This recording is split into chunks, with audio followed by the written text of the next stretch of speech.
Welcome to The Resource, the podcast propelling employer brands to recruit smarter and retain better. I'm your host, Priscilla Peters. And I'm your other host, Scott Dismuke, and we want to thank you for joining us on this special data rundown episode today. We're going to be giving you an inside listen to the webinar that we've recently hosted, where we're unpacking the latest recruiting data, economic trends, and the retention insights from Q1 of 2025. That's right. Q1 is officially in the rearview mirror. Can you believe it? So we really always like to, at the end of the quarter, look at what are the numbers telling us? How do we adjust our strategy in the months ahead? So let's get to it. Here is your Q1 2025 recruiting and retention data rundown. I'm going to get to it. First, we have our economic and industry data. And this data set really is, like I said, just some things that we're kind of seeing go on in the market that we thought that this audience of recruiting and retention leaders would be interested in. So here's some information that came out of the Future of Jobs report and the World Economic Forum. Now, listen, when we talk about transportation sectors being light truck delivery, service drivers, car, van, motorcycle drivers, I know and understand these sectors are really not who you guys primarily are hiring. Most of our audience is looking at Class A CDL holders, whether it be regional, over the road, LTL, whatever type of driver that you're hiring. Most of those are Class A, and we understand that. However, we think it's really important to call out that these particular sectors within transportation are the largest growing job sectors. And so if you remember post-COVID, remember a lot of us were really competing against local drivers, against gig driver opportunities. And so I think it's really important to just keep a pulse on, hey, we're maybe not directly with the same type of job postings, but indirectly, you are probably for sure in some way, shape, or form competing against these sectors. And so what I think it's important to call out is just that these sectors are growing, which means there may or may not be opportunities for these sectors to capture either the drivers you have today or the drivers that you're actually going to be going after as well. So that's just something we thought that you might want to note. Here's some more data that came from the U.S. Labor Department at the end of Q1. So they reported that there were 9,600 jobs added in the trucking industry in March. This was the largest single month gain since May of 2022. So again, just keeping in mind the industry's growing, which tells me there's probably those jobs included drivers. If they're in the trucking industry, probably a large percentage of those jobs that were added were driving jobs. So again, it just kind of gives a nod to this whole idea of how competition is growing. Also, we're seeing more companies posting driver jobs. So in Q1, on Indeed specifically, there were over 2,300 more companies that posted driver jobs, and there were over 28,000 more truck driver jobs posted. So this is more companies posting jobs, and then more actual jobs being posted between February and March. That's pretty significant. So again, we're just kind of keeping eyeballs on what is, as the fingers crossed, at some point the economy kind of starts to regain some momentum, how that's going to impact different sectors within trucking, and ultimately how that impacts your driver needs. And even the drivers you have today, organizations that could be actually going after those drivers that you have today as well. So just kind of keeping our eyes on that as well. And then this was something that came out of, there's an organization called Career Explorer that does some kind of job satisfaction type of data research. And they indicated that truck drivers rate their happiness with their job at a 2.7 out of 5. So that's putting them in the bottom 10% for all careers. I don't think any of us are necessarily shocked to hear this. But again, I just think as we're looking at competition increasing, how that impacts turnover, and then ultimately like driver satisfaction in general, I think it's a good time for organizations to really be focused on that and looking at that. And I know Scott's going to talk a little bit about some more retention data here in just a second. And then to kind of wrap up this section of economic and industry data, just a reminder on the aging workforce that we're dealing with in trucking. The average age of today's truck drivers, 46.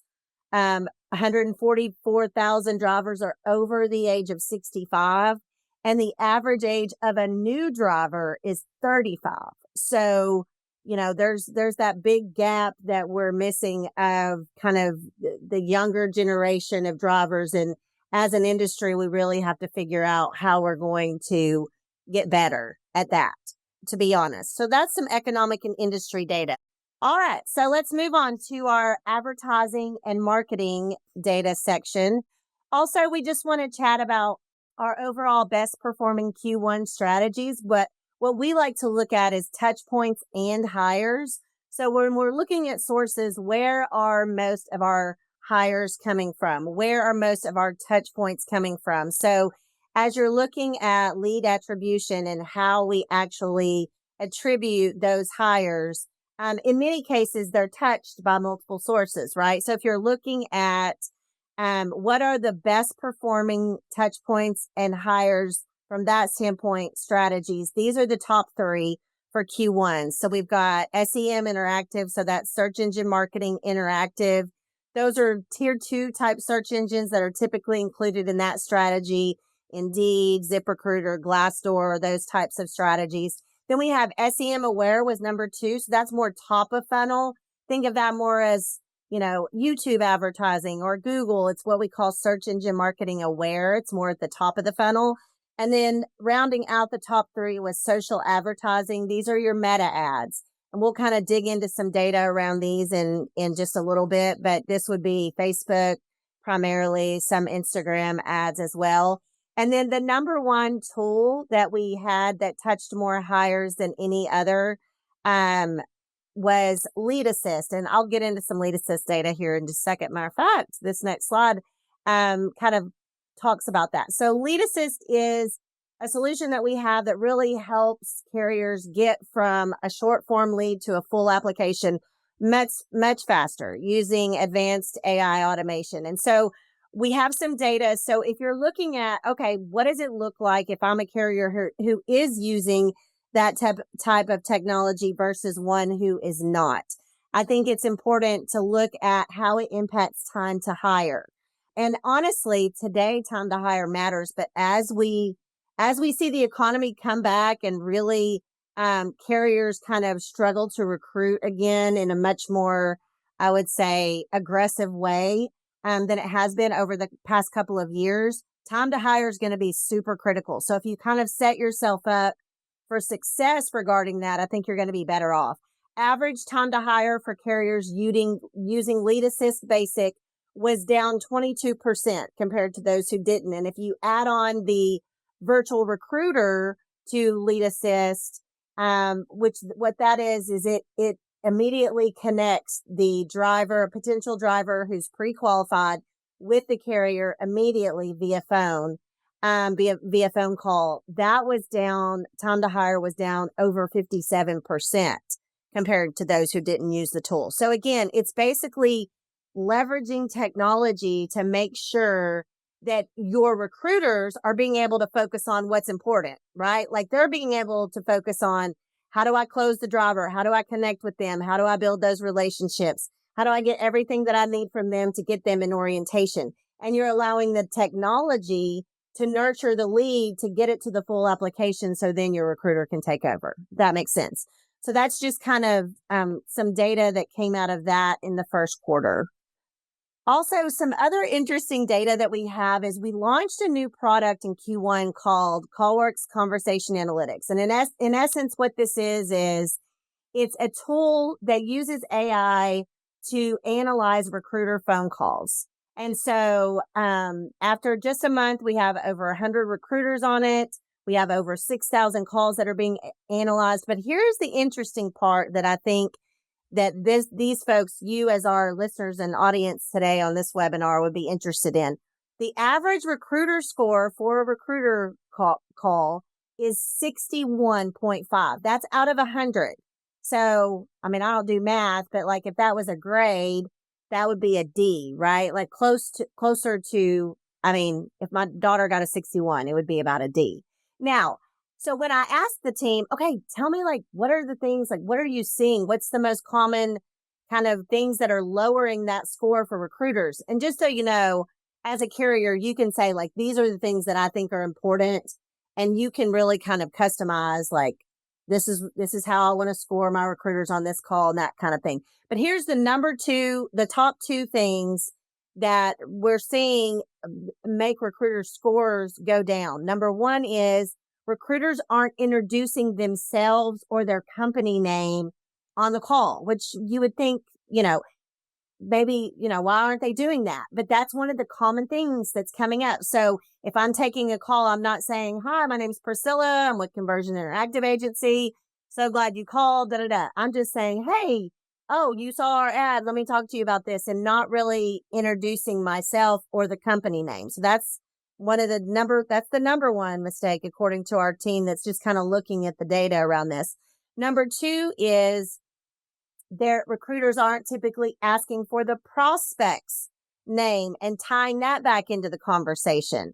So like data shows that the more you can say someone's name when you're on a recruiting call, the more like the connections there, right? So if I'm on a call and Scott calls in, then I'm like, oh, what's your name? Oh, Scott. Nice to meet you, Scott. I'm Priscilla. So Scott, tell me today, why are you interested in driving for us, or whatever that might be? Again, that's one of the reasons why the scores are going down. So I just thought that was interesting to share with you, kind of a couple of things that we are seeing drive down those recruiter scores as we're kind of looking at that. If you have any questions about that particular platform, just let us know.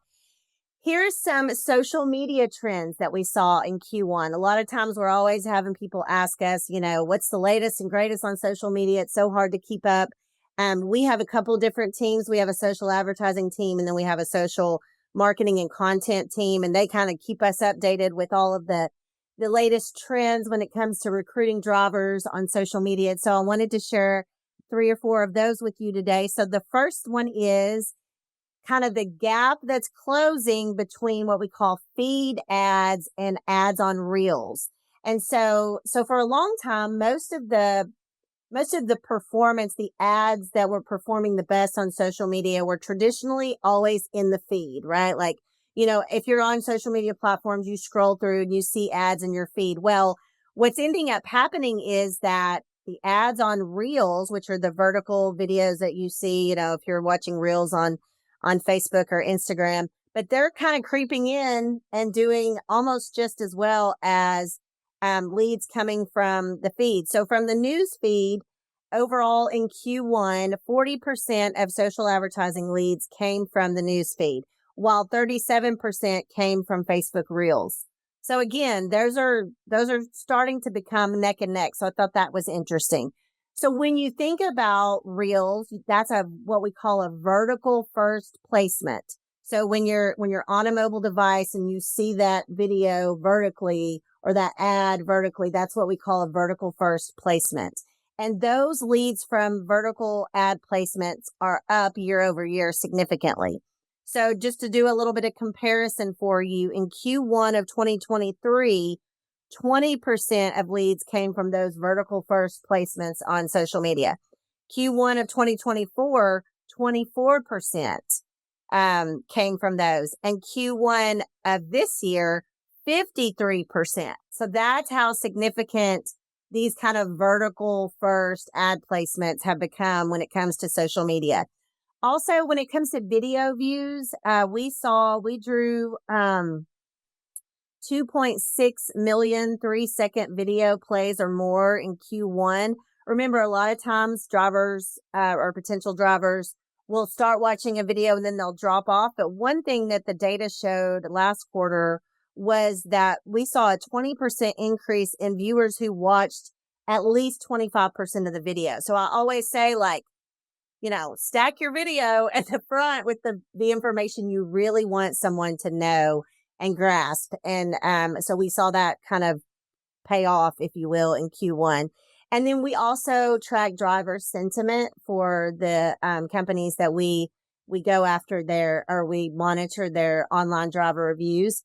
And driver sentiment was up slightly in Q1, about 6%. The average rating was 3.19 out of 5 stars. So just some social media trends for you.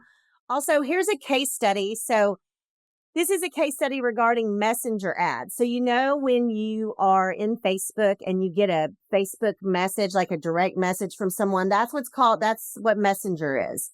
And so you can deliver ads through Messenger. So it's different than the feed. It's different than like an ad on Reels that we talked about earlier, but it's kind of this rising strategy that we're seeing get some momentum. And so our team gave me some data around that. So during Q1, this is an example for one carrier. They implemented messenger ads as part of a strategy. And you can just see like the conversation started, the short forms, the apply nows, the phone calls that came out of that. So one thing to think about is, when you're looking at your social media strategy, maybe not a lot of competitors are doing ads in Messenger. So it's a place where you could show up in a moment that counts and get some good results from it, probably in a way that's not as costly, if you will. So that's something that's kind of interesting to look at. And then we had a case study here too, where really just this whole idea of just giving drivers a nudge. When we added a 1-day follow-up message, and this was using Lead Assist, to drivers who engaged in a messenger ad. So they had seen a messenger ad, they responded in some way, but then we didn't hear back from them. If we just kind of gave them a nudge and said, hey, we haven't heard from you. Did you finish filling out your full app, or whatever that might be?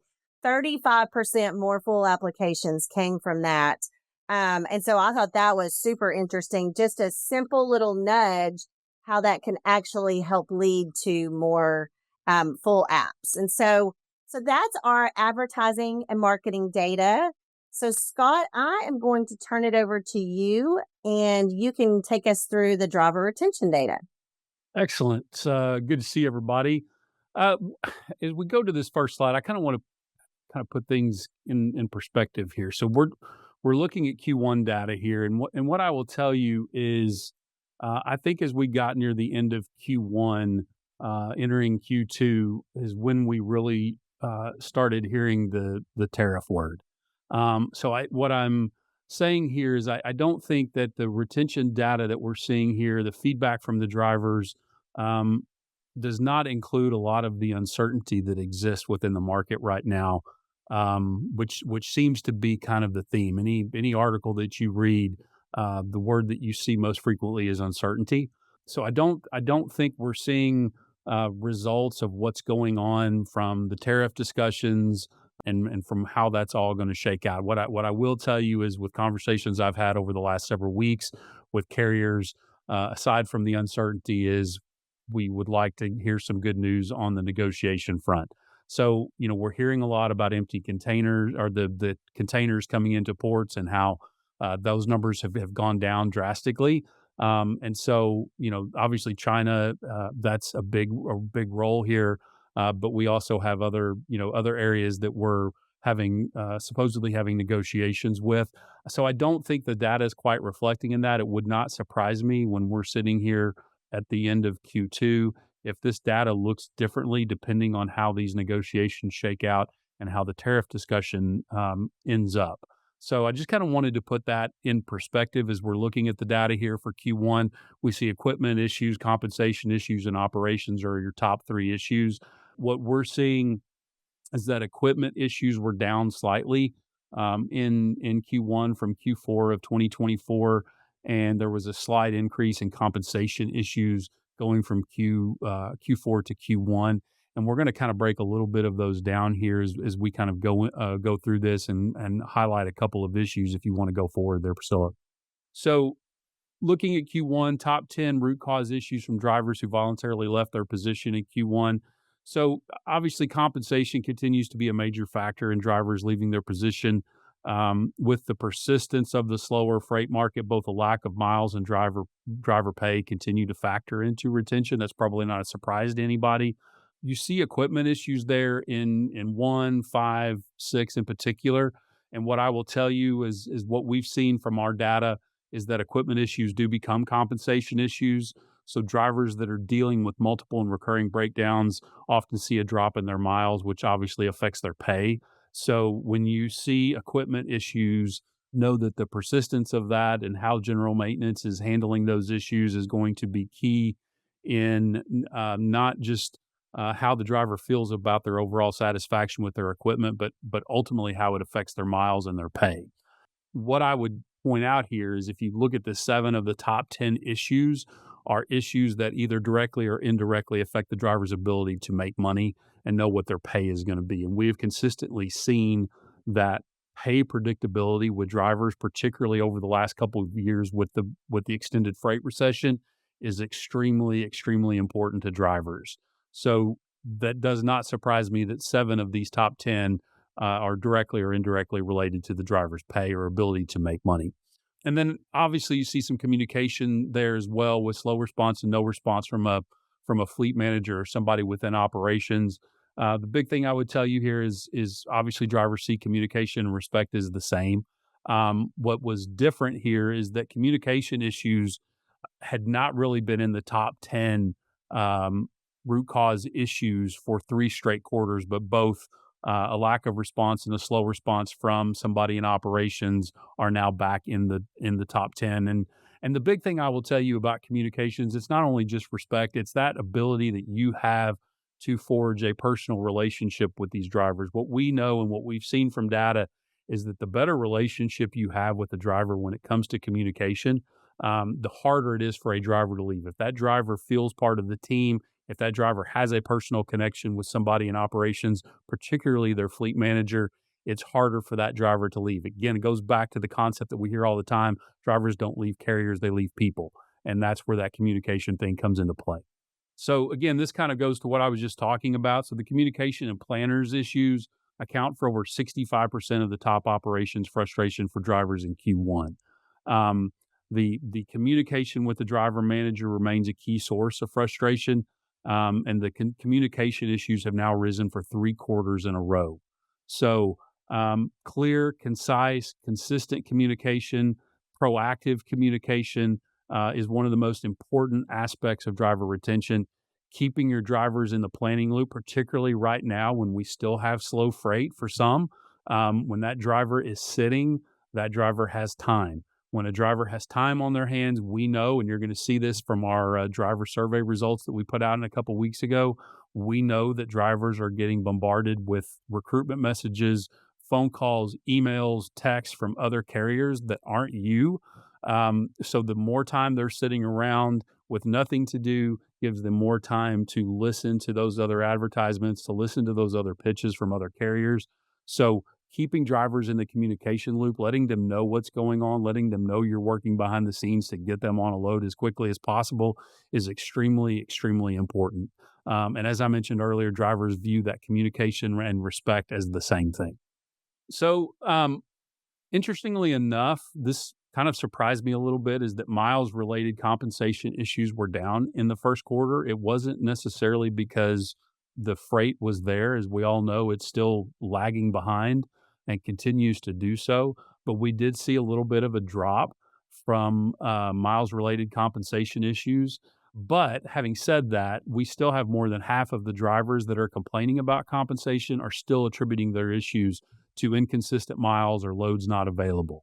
So while those overall issues were down, it's still over half of those drivers complaining about compensation are attributing that issue to miles and lack thereof.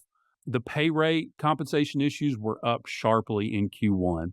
What we have seen, and again, you're going to see this in our driver survey data that we put out here in a couple of weeks, many drivers have not received any kind of a pay bump in the last couple of years. That's probably not surprising to anybody. But a lot of drivers have not seen a pay raise during the extended freight recession. So we're starting to see the pay rate issue kind of become more and more prominent in our driver feedback. I still think a lot of that has to do with miles, and drivers not making what they were hoping to make. And like I said, they're still in search of consistent miles. They're still in search of predictable pay. And again, you're going to see that in the driver survey results that we put out here in a couple of weeks. So keep the drivers moving as consistently as possible. Know what those the pay expectations that you're setting with drivers. Certainly be open and honest about that right now, given what the economic conditions are, given the uncertainty in the market. Let them know what's going on and be open and honest with that. And communicate with the drivers about their pay and the predictability of their pay. That is of utmost importance. I will tell you, again, I keep referring to this, but you're going to see this in the driver survey results that come out in a couple of weeks. Turnover, if it's not already going up for you, is likely to go up from you based on everything that we're seeing, based on all the feedback that we're getting. I've talked with multiple carriers over the last few weeks. They're starting to see their turnover go up, and the driver feedback that we're getting from our driver survey does not change my thoughts that we are going to see driver turnover go up. I used to say when the economy improves. I'm not so sure that they're going to wait for the economy to improve. It hasn't improved yet, and we're still seeing that turnover go up. Last slide here, general maintenance. So obviously this is extremely important. As I mentioned a second ago, equipment issues ultimately become compensation issues. So what I would tell you is, as you can see here, it's the highest that our general maintenance issues have reached in 4 years during Q1. And these are drivers complaining about the time that they're in the shop, the repeated, issues that they've had to go in and out for. They're in the shop for an extended period of time. It's affecting their miles. Those issues are up 2%, and they're at the highest points as we begin collecting driver feedback data. And the big thing I would point out here is it's important for you to remember the role that your maintenance department plays in driver retention. Multiple recurring breakdowns, delays in the shop, they keep drivers from logging valuable miles, therefore affecting their pay. Ultimately, everything, as you can tell, comes back to pay. That probably doesn't surprise you. But your general maintenance department, your shop, the drivers going in and out of the shop, that the maintenance department needs to fully understand what an important role that they play in driver retention. The other point that I would get to that is as trucks are being turned in and you're assigning trucks to new drivers that are coming through your orientation, always keep in mind that your equipment is your first impression with the driver. The drivers have repeatedly told us that the state of their equipment at the time of assignment right out of orientation is a sign of respect and is a sign of how you personally feel about them and their importance as a driver for you. So general maintenance plays such an important role in your driver retention efforts, and they need to understand, if they don't already, how important their role is. Yeah, no, that's great. So while you were reviewing all that, Scott, we did get a question in the chat that I think is kind of interesting question. She asked, do you think that the low scoring recruiter numbers, that was just from recruiter call scores that I talked about earlier, align with the same displeasure of drivers? Recruiters and drivers are both just unhappy with the industry as a whole. Like, do we think there may be something to that? I don't know. Yeah, I mean, I definitely think there's something to that. I mean, both drivers and recruiters right now have an extremely tough job, right? And I do think it goes back to, and we when I'm meeting with operations, we tell them this all the time. When you're talking to drivers, make sure you're telling them the good, the bad, the ugly. I mean, there's unfortunately a lot of ugly right now going on in the freight market. And so, what we have told drivers all along during this extended recession is the grass ultimately is not necessarily greener on the other side. Everybody's dealing with the same struggles. Everybody's dealing with the same challenges from a freight standpoint. We are starting to see that drivers are kind of running out of that patience, that they're tired of hearing that. So they're jumping and they're looking anyways. I would just tell any recruiter right now that the most important thing you can do is set realistic expectations for the driver as to what they're entering.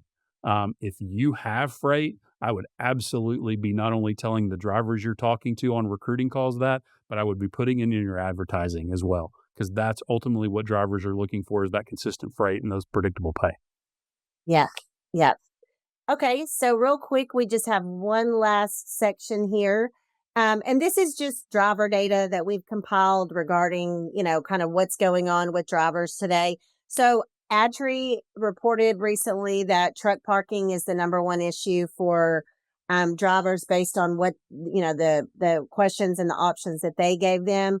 I thought it was interesting. They came out this past quarter and said that there's one truck parking space nationally for every 11 truck drivers. So again, just, any way that you can make truck parking easier and less painful for drivers, the better. Also, there was a new House bill that was presented and introduced in late March. It was actually kind of reintroduced. This bill, very similar, was introduced in 2023, but this was introduced to Congress in late March.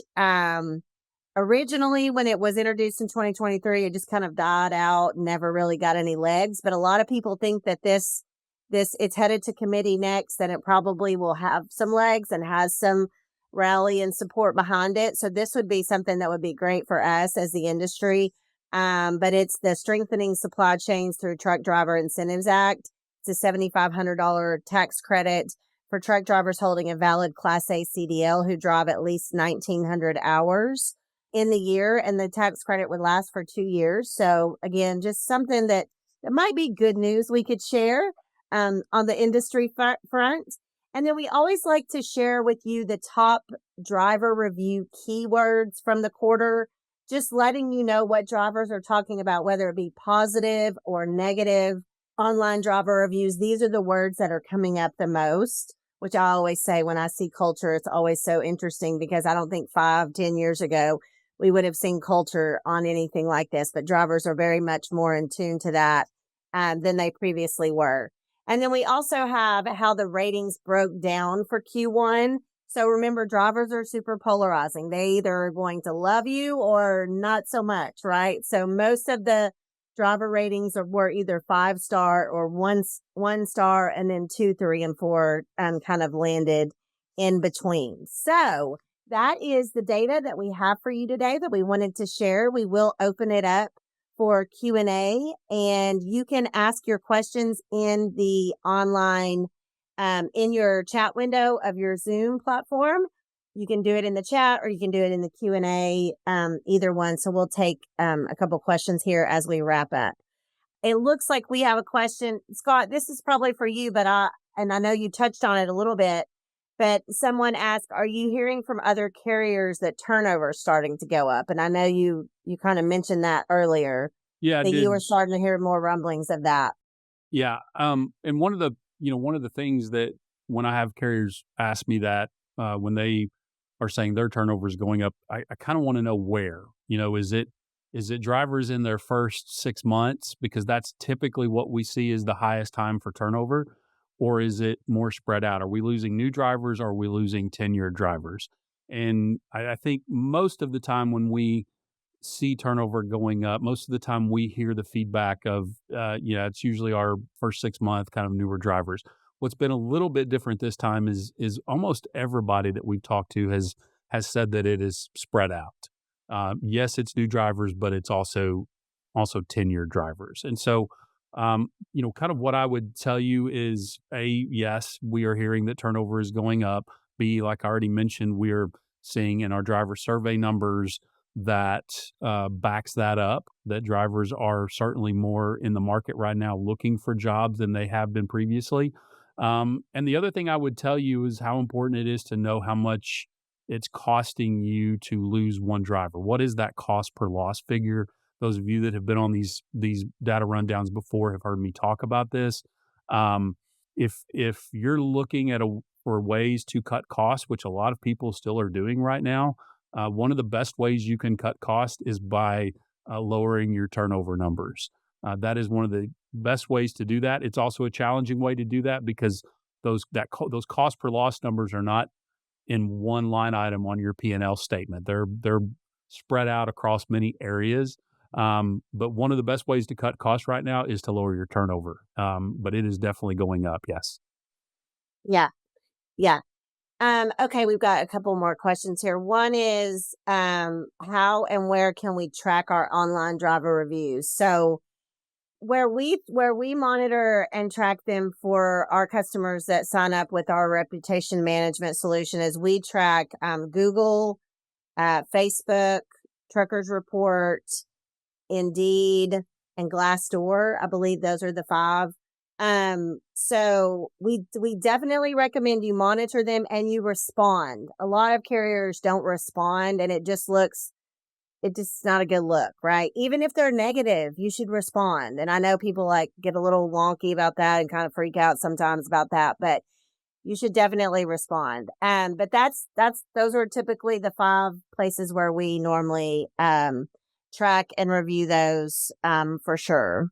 So someone asked, how many carriers do any type of onboarding for new drivers?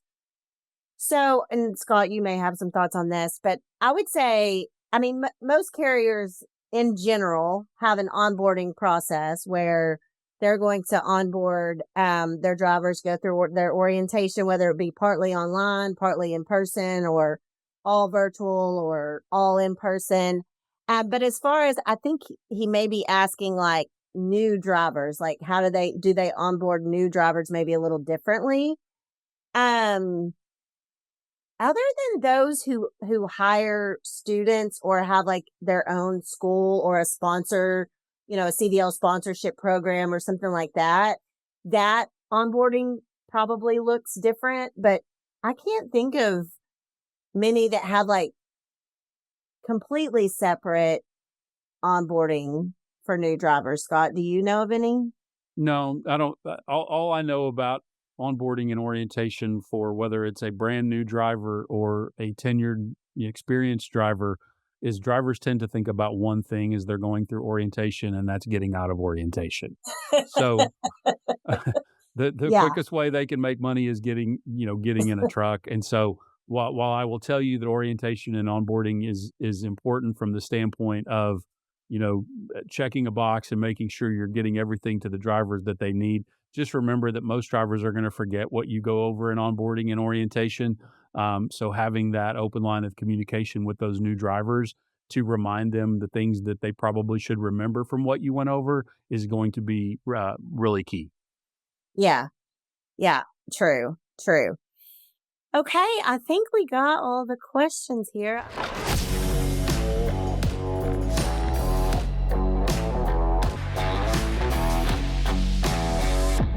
Well, that was data packed, Scott. Yeah. That was a lot of data.